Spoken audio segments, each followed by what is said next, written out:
অকণিৰ ধেমালি কবি জয়ন্ত মাধৱ বৰা।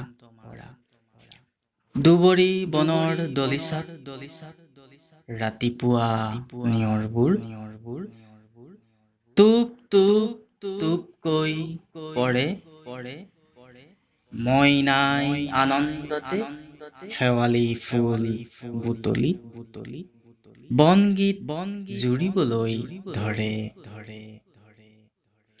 দবা কাঁহৰ শব্দত গধূলি নামঘৰত ৰজন জনাই যায়।